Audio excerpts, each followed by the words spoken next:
Welcome to Ligonier Campcast. From deep within Western Pennsylvania's Laurel Highlands, it's the closest thing to an official monthly podcast of Ligonier Camp and Conference Center.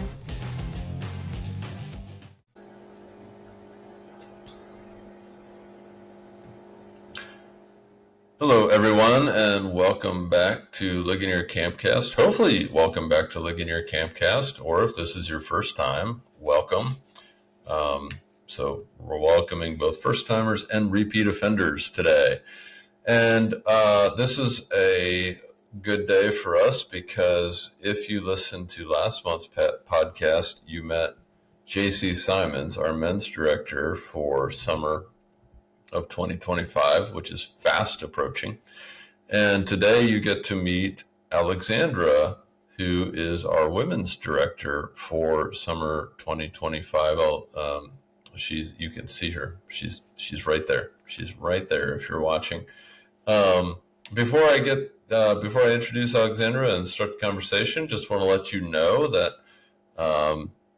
camp is right around the corner. It is fast approaching, and we are busy running around here. Not me. I'm just sitting here doing a podcast, but other people, as I look out the window, I can see them running around camp property, getting stuff ready to go. There's still time. There's still space to register. So if you're thinking about it, or your kids are thinking about it, or you're talking about it, let's make it happen. Visit our website, ligoniercamp.org. There's all kinds of information there.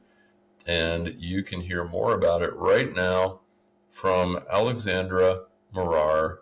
Say hi, Alexandra. Hi. Your adoring fans, your public, they've been waiting all month for you to be on the podcast. Why did we have to wait? Tell us. You've been like everywhere. So tell us some of the places you've been, what you've been doing, what you've been up to.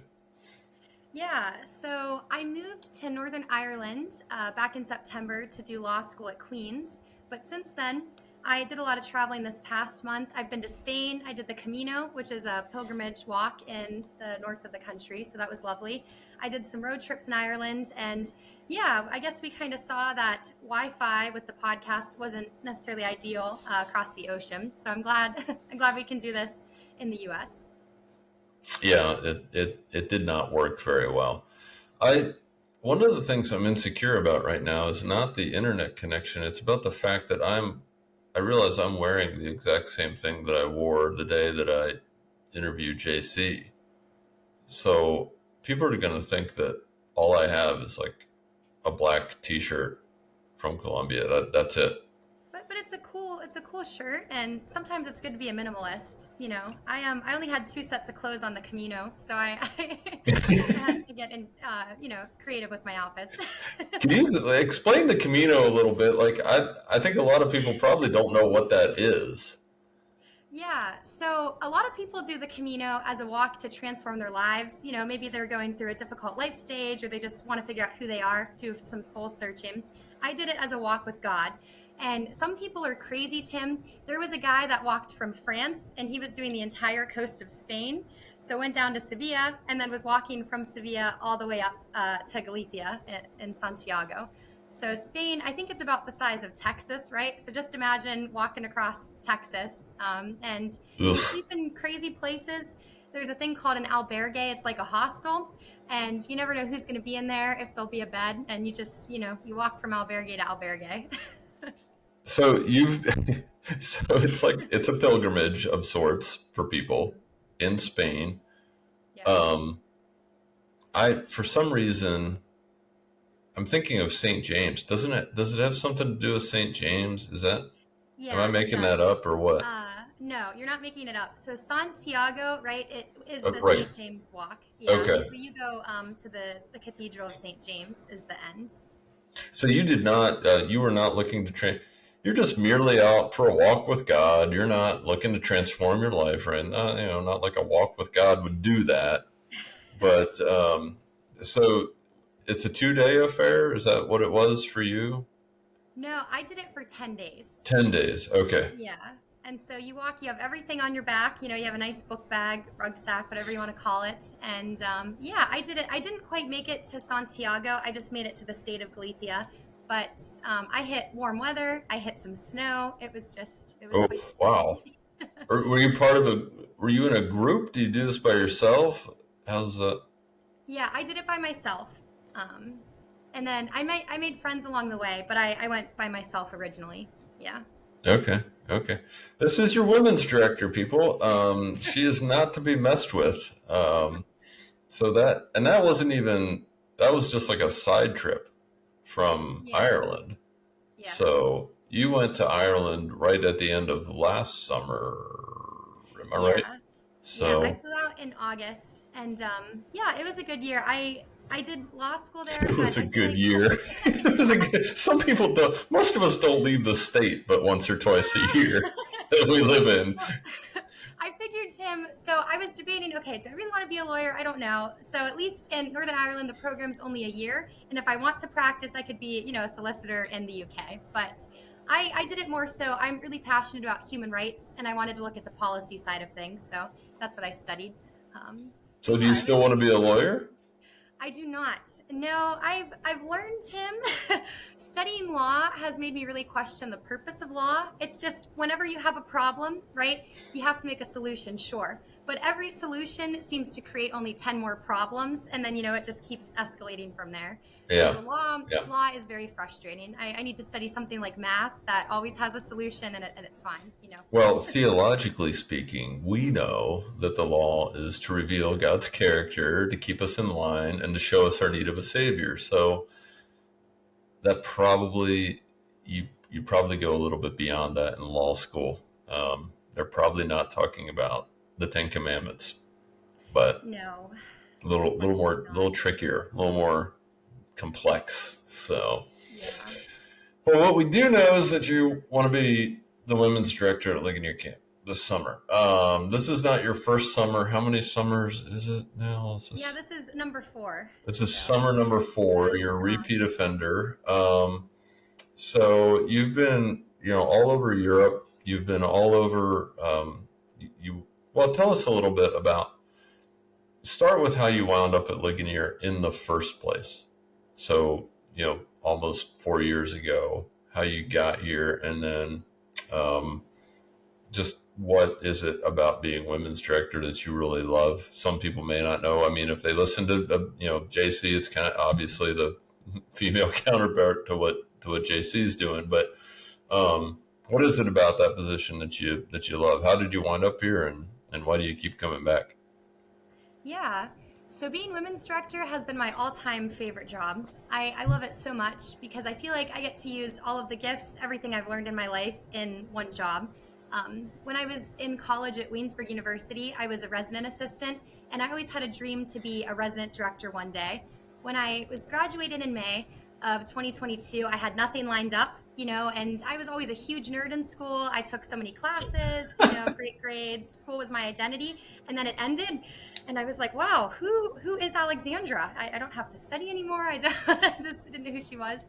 And so a mentor of mine, Becky Giuliano, she works with the CCO. Shout out to Becky. Yep. Yeah, she's wonderful. She was like, hey, Alexandra, I'm sure you have a job by now, which, I didn't. But if you happen to be free, Ligonier is looking for a women's director, and I think you'd be a perfect fit. And so I researched Camp's values, and I really liked how on the application, it's almost like you're writing an essay because there are so many questions. But I really respected that about Camp because it made me feel secure in that they really want to research who's going to be working for them, right? We want to make sure we have counselors that know their Bible, that are set in their views, that have experience and things like that. So I just appreciated that. And yeah, so I applied, and I was really nervous I wasn't going to get the job because I had no camp experience prior. I was a daycare teacher. I was a resident assistant, so I had things that I could, lay over. But I had 1 week of camp counseling in my entire life, and that was it. And then I was gonna, be a mentor to encourage people in their counseling. But yeah, I think Ligonier, working there, it's my favorite because you just never know what a day is going to bring. Some days, I get to dress up as a Sasquatch, run around the woods. I might be True. playing in a tea party, playing violin. I love leading Bible studies, and I love getting to mentor the girls as they go in their walk with Christ, trying to navigate what university looks like for them. I just really like meeting them where they're at and helping them. Yeah. You didn't have any camp experience, and look at you now. 10 days Yeah. across Spain, just carrying everything on your back. I feel like we've prepared you for this No, whole. you guys have. I really was not an outdoorsy person before camp. I had been invited to go backpacking before and always said no. I just did not see myself living in the woods. And then when I lived in the Manna house that first summer, I was very thankful because I was like, I don't know if I could live in a cabin all summer. And here we are now. Which the Manor House is, I mean, don't, like the Manor House is nice, but don't give it too much credit. It is ultimately a cabin itself still. True. It's not quite as rustic, but Yeah, technically it is a cabin. I guess just because of the carpeting, and we did have air conditioning. Sorry, men's leadership of that year.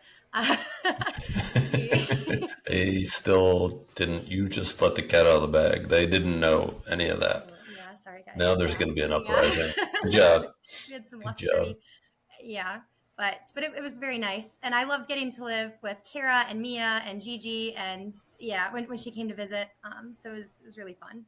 Yeah, so you've made a lot of, I mean, you've made a lot of buddies, obviously, through the process over the past 4 years at camp, 3 years at camp, now four, and certainly left your mark and found something that you like to do.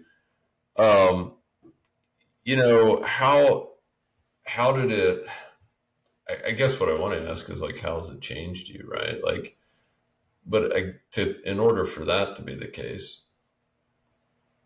how did you? What's your testimony? Like to use the Christianese. How did you come to know Jesus in the first place? Let alone decide that you want to. You run into Becky at Waynesburg, and then Becky sends you here, and then you run into different people here. But how did this all start? Like, just give us a little bit of your background, testimony, kind of stuff. Yeah, the deep question, but it's good. Camp prepares you to answer. Well, we ask a lot of You gotta be able questions, to pull it out of your apparently. pocket. Yeah. So I didn't grow up in a Christian home. My family, we actually weren't allowed to go to church, Tim. My dad didn't want us to have anything to do with a church or religion. So I didn't go to church growing up. But in the second grade, I had a wonderful friend named Molly. And we bonded because we were in a play together. And Tim, I really wanted to be the dog. That was my dream in this The play. I wanted dog. to be the dog. Yes, I love Okay. dogs. And Molly was supposed to be the dog.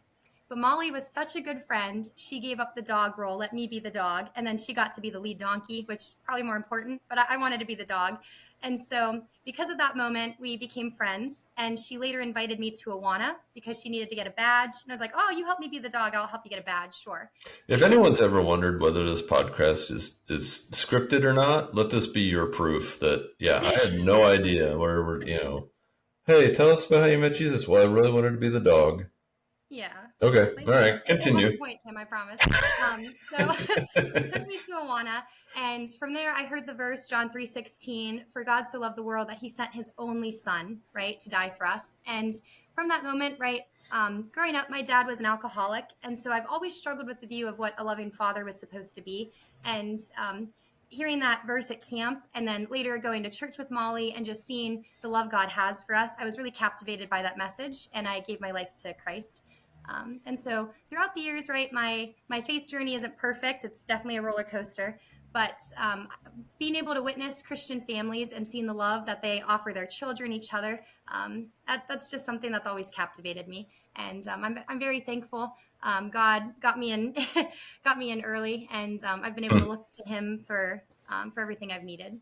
Yeah, God uses all kinds of things, even starring roles as the dog. Exactly. What was the play? Do you remember the name of the play? No, I wish I did. It was something about a donkey had to go across the country. It was some kind of journey. And then he picked up animal friends along the way, right? Was the donkey on a pilgrimage? Maybe. To, Or like- maybe it was maybe it was the Camino. Yeah, it might have been. Yeah. No doubt. What? I don't know actually. And maybe this isn't the forum you want to sort of reveal this, but like, would your dad ever potentially listen to this podcast? Like, do you guys have No. much of a relationship anymore or not? Um, yeah, we don't talk too much. So obviously, my mom and him are still together. So I Okay. am at home currently for the next couple of weeks, and so it is something. Camp actually has been challenging me to fix that relationship. Hmm. I did the C.S. Lewis Fellowship this year in Belfast as well, and we had a month on prayer and forgiveness. And it's something, I don't think it's too late for my dad. My dad had a car accident back in August, almost died, and God, kept him alive for a reason. So it's Right. something, we have a rocky relationship, but I am trying to pray that God opens a door that I can have Christian conversations with him, and just to see, come on, he saved you from this accident, right? There's still got to be something there. He's keeping him alive for something. So, Well, and it's interesting to me always how, your story. I'm always curious, even looking back in my own life and the things that have occurred, things that have happened over the years. In the moment, you very rarely can see or understand why those things or those relationships are the way that they are. If you're fortunate, somewhere down the line, you're able to look back and you're able to see, oh, that's how God used that. And maybe that's the case, in this case, like when you talk about your dad, but I think for me, it's been really, God's been gracious in that some of the things that I've struggled with over the years, some of the hard stuff that's like chronic hard stuff, like it sounds like your relationship with your dad, maybe. Um, I God's been gracious in that it's been crystal clear to me at the beginning of that what I was supposed to do. And so I don't, when I'm tempted to think, did I screw this up? Is this why this is going the way? No, because we knew, my wife and I, or I knew at the time that that was what wanted us to do, or that was the direction he wanted us to head in, or that was where he wanted us to be. And so later on, I don't have to ask, at least I don't have to ask that question.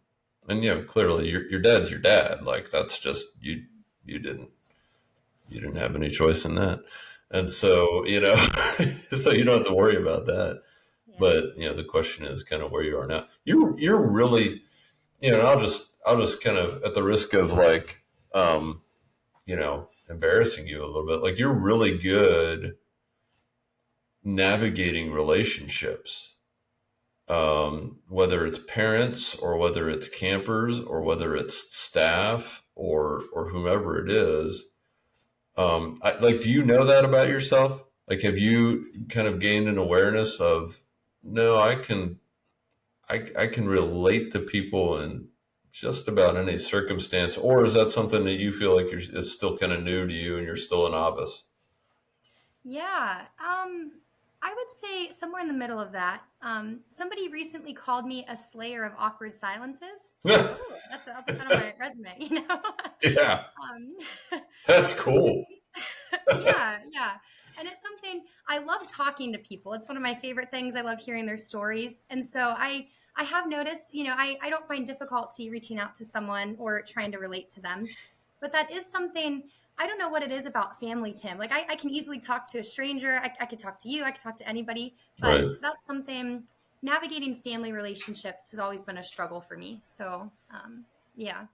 Don't you think there's a lot of people that's the case? Yeah, if not everyone. Yeah, to some Yeah, and extent. But maybe it is it is everyone. I common. don't know, Yeah. but so how would the people? I think I asked JC this, but how would the people who know you best? How would they describe you? Like, what would they say about your personality, who you are as a person? Yeah. I think people would describe me as adventurous and maybe a girl that does it all, like a doer. I love adventuring, but I balance it with activities. I balance it with responsibilities. So when my friends visited in Ireland, I still had classwork as we were doing the road trip. And I remember one day we made it to a castle and I had to give a final presentation. So my friend Kelsey went in the castle and explored, but I sat in the parking lot in the car and I gave this presentation. Yeah. And so, I'm adventurous, but I still balance it well with responsibilities and tasks. You know what? I stumbled upon. Do you know who Jordan Peterson is? No. I don't really know who Jordan Peterson is either, but Okay. I've heard his name before. And so if he's like a huge wackadoodle, well, I didn't know. Sorry, people. But I've heard his name before, and I stumbled upon a video clip of him, and he said the clip was something to the effect of there's only all the adventure is only found in responsibility. Does that make sense to you? In other words, I think his point was he's like, you can't, people are like, well, I don't want to tie myself down. I don't want to, be responsible. I don't want to, I don't want to get someone your age, for instance, your age and stage of life. I don't want to get married because I don't want to be tied down. Certainly don't want to start a family because that would be, then I can't do the things I want to do. I just want to be free. I don't want to, start my career or whatever. And I think his point was, well, no, those taking on those responsibilities is the adventure. Like that is the greatest adventure. And I just thought, as I heard you say, well, I'm adventurous, but I like to I'm also a responsible adult, which I'm sure any parents listening will be happy to hear. But I think that's true about you. Amelia, one of our interns, likes to ask the question, and this is her question. But what's the most you thing? What's the most Alexandra thing that you've done this week? Yeah, I think it was just the way I got back to the U.S. What? Did you swim or what? Right.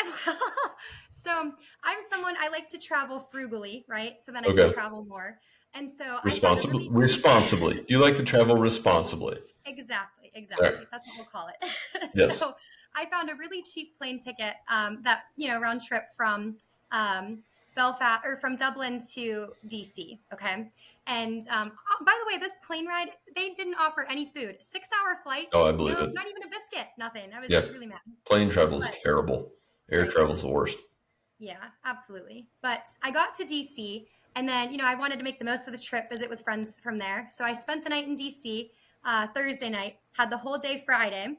And then my friend Maya and I, we used to take salsa classes. So we did salsa dancing. Of course you did. Of course. I took the midnight Greyhound bus from DC to Pittsburgh. I got to Pittsburgh at 6:30 in the morning. I walked to my friend Ashley's house because she was still sleeping. And then, from there, I had a wedding that afternoon. So were you in the wedding or did you just go to the wedding? No, I was just going to the wedding. Okay. Yeah, so less stress. And then jet lag, I crashed at about 9 p.m. So. Wow. So you rode the red eye Greyhound. Yeah. I don't know if I recommend, but it's cheap and it gets you where you need to go. Is that it's like 6.5 hours from DC to Pittsburgh? Yeah. Which is normally like a 3.5 hour drive. Probably. So you did you sleep most of that way on the bus? I did, yeah. And I prayed. I was like, God, please, please, please have nobody next to me so I can just lay down in the seat. And nobody sat next to me. So I was able to just sleep most of the time, which was really nice. I don't know anyone that rides Greyhound like on the regular. But yeah. I'm a frequent customer, so when I'm living in the States, yeah. Are you really? Yeah, I did. So last year I was living in Falls Church, Northern Virginia, right? And I don't have a car, but I wanted to visit my friends in Pittsburgh. So once a month I would take the midnight Greyhound. That way I could sleep and I wasn't wasting daylight hours. And then I would get to Pittsburgh. So this Greyhound thing. You haven't done. There's a Greyhound line that goes right past camp. Like goes right past all the time from Johnstown, and they're going, you see on the bus it says, is that the Pittsburgh bus? Yeah, that's not from DC, but I have gone Pittsburgh to Latrobe before. Okay. And then Alicia's picked me up once. I think it was for the camp retreat in the wintertime of 2023. Yeah. I just think if you know where we're, if you've ever been to camp and so it's Pennsylvania 711 is what runs past, that's the highway runs past camp. To Johnstown from camp, it's only a 30-minute drive, but it isn't like, it's up a serious we call them mountains. It's a serious hill for Western Pennsylvania standards. And then down the other side, and you're like winding and weaving and going, and people are, passing on a 2-lane road, and it's crazy dangerous. And I think about a Greyhound bus, like that's the route that they chose. It's just bizarre to me that that's how they choose to go. So I don't know. Who knows they don't just hop on the turnpike and go. That's for sure. No, I'm trying to remember. There's definitely a way DC to Latrobe, I'm pretty sure. But we stop we go to Baltimore and then go through Pennsylvania that way. So I'm trying to think. Maybe we would cross through. Yeah, I have no idea what route they might take, but I totally don't. We used to take buses from Virginia up to camp all the time, like charter buses, not Greyhound, but like a charter bus. And I would get so upset. Like they would ride from Fredericksburg, where we were, up the interstate, the DC, around the Beltway, interstate, all the way to Breezewood, which a lot of people know where Breezewood is because it's just the place where you stop for gas and fast food. But in Breezewood, rather than continuing on the turnpike, they would get on Route 30, which again, it's like windy, like all my kids would be throwing up by the time we get to camp because it was so, I would be, ready to pass out. And so I'd always ask the bus drivers, like, what route are you taking? And, we'll go up to Breezewood, we'll get on 30. I was like, nope, you won't. I was like, I will pay the toll if I have to. Like, you just keep on going because on a bus, it is awful. So anyway, hey, how do you feel about Fruity Pebbles? Be honest with us. Yeah, I don't think I'm a fan. I mean, maybe, do you know what? It's not a granola bar, but those cereal breakfast bar things. Yeah, right. A Fruity Pebble in that is good because it's got the frosting at the bottom, but the general cereal, I'd have to say Frosted Flakes is superior. Like just regular old Frosted Flakes. Yeah, just regular Frosted Flakes. Yeah, okay. Some milk. Perfect. If you don't know why I asked that, JC, right, like as fast as he could, said that Fruity Pebbles was his favorite cereal. I wonder, there's talk in this country about eliminating food dye. I don't know if you've heard it since you've been back. Have you heard any of this? No. Yeah, there's actually some political talk about like, well, what we really need to make us healthy is to get rid of all the food dyes. I think Fruity Pebbles becomes a completely different experience if you take out the food dye. Yeah, it's almost like a sad Rice Krispie kind of thing, right? I guess. Fun fact, I have never in my life eaten Fruity Pebbles. Not once. Probably good, Tim. You're not missing much. And I'm not going to start now. No. I mean, it's almost like what is this true? Fruit Loops, I've always heard, even though they're different colors, every Fruit Loop tastes the same. So yeah, I told them. Then you're really just eating Cheerios. I don't know if I've eaten Fruit Loops ever either. There's a lot of things in life that I just haven't done. But hey, one more kind of serious question before we'll close out with a couple of softballs, and then we'll do a dad joke, which, as I confessed to you, we forgot last month. So. Is there what particular aspect of God or something just in terms of faith, like what are you excited about having the opportunity to teach or show others this summer? And really it doesn't just have to be this summer, but just in general, like what has it been that you've been excited? Is there like a particular aspect of your faith that you're excited to share? I mean, obviously we are excited to share the gospel of Jesus Christ. I get that, but does that make sense? Kind of what I'm asking? Yeah, no, it does. I think, probably the aspect of how Jesus is our friend, right? And he not only is our friend, but wants to be, and he's the perfect friend, right? The best friend we could ever have. I've learned doing the fellowship this year. I've acquired different spiritual habits, just getting closer to God with a better prayer life, looking to him for everything, doing biblical meditation. And it's something, right? You could be cooking a meal, you could be walking in the park and just talk to God, right? You don't have to necessarily get down on your hands and knees and pray and do like a Hail Mary or something, right? But this idea, you can always be talking to God. So I'm really excited to teach campers, whether you're in need of something or you had an awesome day, God wants you to talk to him, right? And the aspect too of how Christ is gentle and lowly, right? So he came to this world very humbly. He didn't come as some mighty king, even though he really is, right? But he came here to relate to us. So he's a friend that's relatable. He wants us to talk to him.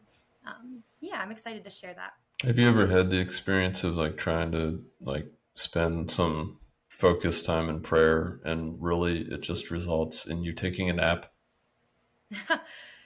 Yes. So that is why I used to only pray before bed like years ago, and I often would pray and fall asleep, Yeah. So Me too. I find it's better in the morning but sometimes that is difficult. Sometimes I can sit and pray and really just focus on God. And then other times, your mind wanders or you get tired, but it's still worth trying. But that's kind of the freeing thing about what you just said is that you can really be in a running conversation with the Lord if you think about it. And sometimes you need to be. Sometimes it's okay to just throw like a quick sentence prayer out there. Like, for instance, when you're lifeguarding, you're a lifeguard, right? I am. Was last summer your first summer as a lifeguard? Yes. Yeah. So are you more inclined to does that mean you're more inclined to do polar bears than you are road runners in the morning at camp? Ooh. So I became a lifeguard not because I liked swimming, but because I wanted to prove to myself I could do it. That was the challenge. I would actually probably pick road runners because at camp I'm a morning person, but I'm usually not. And so kind of to get that anger, like, oh, why'd I have to get up early? I would rather do a run and kind of run off the fume than jump into freezing cold water. Yeah, the whole freezing cold water thing. So I'm going to confess something to you, and I'm not going to name the other person, but you will probably be able to figure it out. I'm also a lifeguard. That's something I picked up when I started working here in 2019. I also I was like, that was not something that was on my radar that I would ever do, be a lifeguard, kind of like you. And so this is my recert year.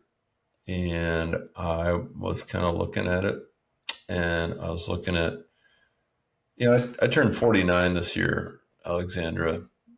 And I was like, belated birthday. Yeah, thanks. It was in February. Yeah, you missed it. I took note that you didn't call, you didn't write, but but I was like, you know what? I do not. Memorial Day is a weekend is kind of a crapshoot around here in terms of weather, and then we do lifeguard training the next weekend, so it can still be pretty chilly at night at that time of year. And as you know. So last year, I feel like lifeguard training wasn't bad. The sun was out. It was pretty warm, right? If I remember. The weather was warm. It was cold for me, but it could have been colder, sure. Okay. So, but the pool water was ice cold. Yeah, the pool water was really cold. Yes. Right. So I'm looking at this situation. I'm assessing the situation. I'm like, nope. I was like, Pat, I think I'm hanging it up. I think I'm done being a lifeguard. I said, I know it makes life easier. And I don't, he's like, well, do you not like lifeguarding? Like, is it something about and I was like, no, I said, I'm fine. Like, I can sit in the chair. I can spin my whistle. I'll go in after a kid when I need to. I've had to do that a couple times, but not many, but a couple. And I said, I'll do all that. But the training is crazy intense, as you know, and you're freezing cold and I was like, I just don't think I have the energy anymore to do that and then go into staff training. So he's like, well, let's see what we can do. So we worked out a little deal, me and one other person on year-round staff who shall not be named.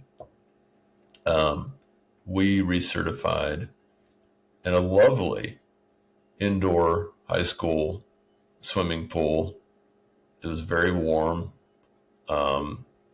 It was very pleasant, and I'm done. So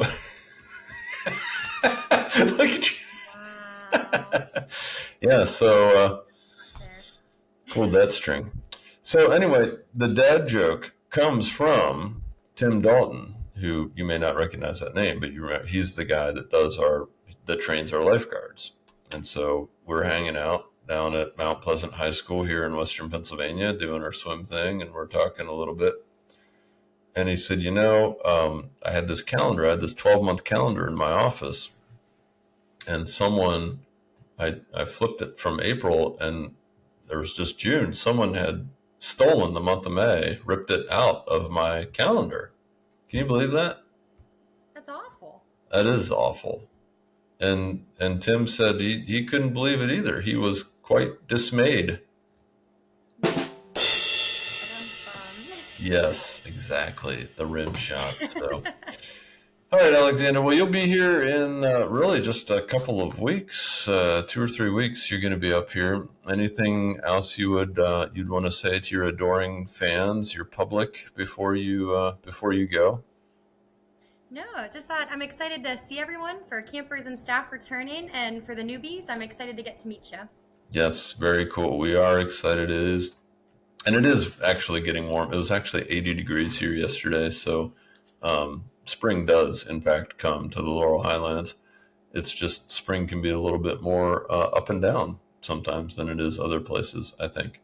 But it's a beautiful day today. Sun is shining, and I know we're talking about all the different things, and all the grass that needs to be mowed. It's ridiculous. So, Alexandra, thanks for taking a little time to get back with us. This is the second shot, so I'm glad it seems to have worked a lot better than the first time around. Yeah, I'm thankful for that as well. So. Yeah, here in America. So we'll have to write to whoever is responsible for internet stuff around the world. We'll have to let them know, hey, it's not quite meeting the standard from Ireland to Ligonier. No, it's not. And then you got to watch too. Spain had that big power outage a couple of weeks ago, right? And there was a conspiracy of someone hacking the internet. So maybe somebody tried hacking our podcast. Tim, I think they're bad actors at play. It could be. I mean, we're pretty popular. Like we're kind of a big deal. I'm sure there's lots of people coming after us. Yeah. I don't know who that would. I don't know who that would be at this point in time. It could be anyone, I feel like. But they're just looking at the United States and they're like, how can we bring that society down? The Ligonier Campcast. We're going to deep six it. So people pray for us. Enemies are everywhere, and we're getting ready for camp. But actually, in all seriousness, do pray for us as we get ready for the summer. We're really looking forward to it. But it's always a lot of work to get set up. But we're excited, and we're going to be ready to go. So. All right, Alexandra, we'll see you when you get here. Awesome. Everybody else, we hope to see you when you get here also. So have a great day, and thanks for listening to the Campcast. See you next time.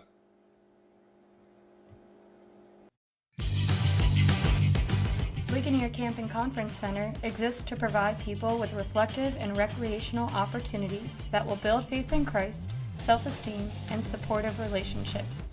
To learn more about our summer camp programs, guest groups, events, and much more, please visit ligoniercamp.org. Thanks for listening to the Ligonier Campcast.